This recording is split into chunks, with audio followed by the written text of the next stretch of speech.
और मैं चैनल के माध्यम से आप सबसे आग्रह भी करूंगा कि समाचार चैनल के माध्यम से, बाकी सब चीज़ों, सोशल मीडिया के माध्यम से भी अगर देवभूमि के इस भातृत्व के भाव को बिगाड़ने का जो व्यक्ति भी कोशिश करे उस पर भी इस प्रकार की कार्रवाई होनी चाहिए। नहीं, पहाड़ियों को कहा, पहाड़ को कहा, माननीय अध्यक्ष जी ये बहुत गलत बात है। माननीय अध्यक्ष जी मैं इसका आप ये विषय हो जाएगा बाद में, पहले इसी में बात हो जाए ना, कोई बात है क्या?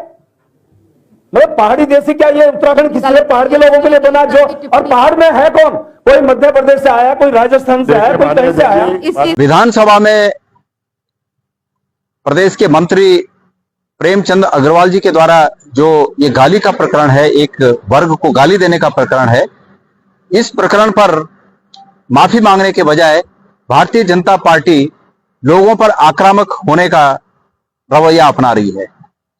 अभी अभी भारतीय जनता पार्टी के प्रदेश अध्यक्ष और राज्यसभा के सदस्य महेंद्र भट्ट जी का वक्तव्य सामने आया है और मैं उस वक्तव्य पर कुछ कहूं, पहले उनके वक्तव्य को ही आपको मैं सुना देता हूं।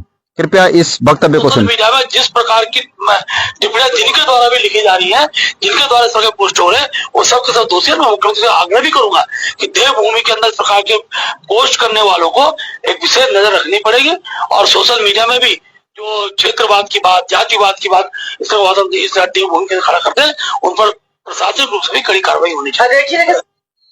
आपने सुना होगा कि भारतीय जनता पार्टी के प्रदेश अध्यक्ष महेंद्र भट्ट जी कह रहे हैं कि ये जो सोशल मीडिया पर इस प्रकरण में जो अपनी राय रख रहे हैं, जो टिप्पणियां कर रहे हैं, इन पर मैं मुख्यमंत्री जी से कहूंगा कि इस पर वो कार्रवाई करें, प्रशासनिक कार्रवाई करें, सरकार की ओर से कार्रवाई करें। उनका अर्थ है कि इन पर मुकदमे दर्ज करें और इन पर पुलिस के द्वारा कार्रवाई की जाए।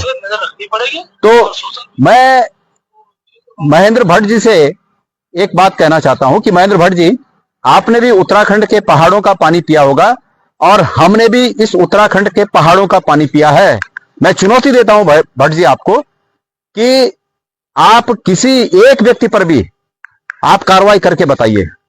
मैं सब लोगों से, अपने कार्यकर्ताओं से, अपने पार्टी के तमाम पदाधिकारियों से और इस प्रदेश के प्रत्येक नागरिक से वादा करता हूं कि इस प्रकरण में अगर सरकार ने किसी एक व्यक्ति पर भी अगर कानूनी कार्रवाई या कार्रवाई करने की बात कही तो उसके लिए गणेश गोदियाल जो पड़ेगा, मैं अपनी घर कुड़ी सब बेचनी पड़ेगी बेचूंगा, लेकिन मैं उनकी रक्षा के लिए आगे आऊंगा, उनकी पैरवी के लिए आगे आऊंगा।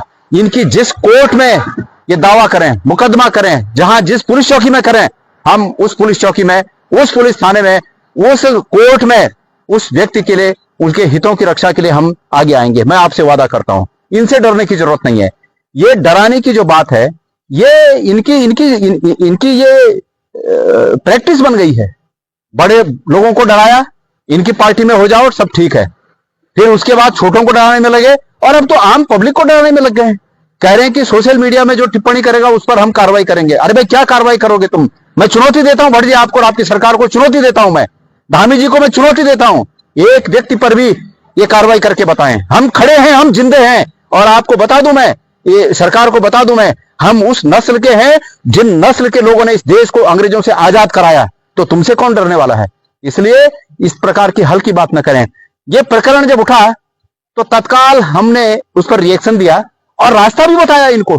मैंने कहा कि प्रेमचंद अग्रवाल, स्टार्ट की बात है ये, जिस दिन ये प्रकरण हुआ उसके ठीक आधे घंटे के अंदर, अभी भी मेरे सोशल मीडिया में आप लोग देख सकते हैं, हमने कहा कि प्रेमचंद अग्रवाल जी अगर ये कहें कि भाई मैंने रॉ में आकर मेरे मुंह से कुछ निकल गया, मैं उसके लिए माफी चाहता हूं, सीधी सीधी बात थी, इतनी सी बात थी। अगर इतनी बात कहती तो मैंने उसी दिन कहा कि ये पूरे प्रदेश में एक विकराल रूप धारण नहीं करेगा। लेकिन आप तो तानाशाह हैं, आपने तो तानाशाही में इस पूरे प्रदेश को रौंद रखा है और आपकी तानाशाही के चलते आपको माफी मांगने की कहां से सद्बुद्धि आएगी? इसलिए आपने वो रास्ता नहीं अपनाया, आपने डराने का रास्ता अपनाया। लेकिन ये लड़ाई निर्णायक लड़ाई होगी और खबरदार अगर एक भी व्यक्ति के खिलाफ आपने डराने की कार्रवाई की और इस प्रकार का किया, हम तो, मैंने बोला, हम अपनी घर कुड़ी भी बेच देंगे, लेकिन यहां के प्रदेश के लोगों के हित में जो करना होगा वो करेंगे। आपको चुनौती देता हूं कि आप करके बताइए।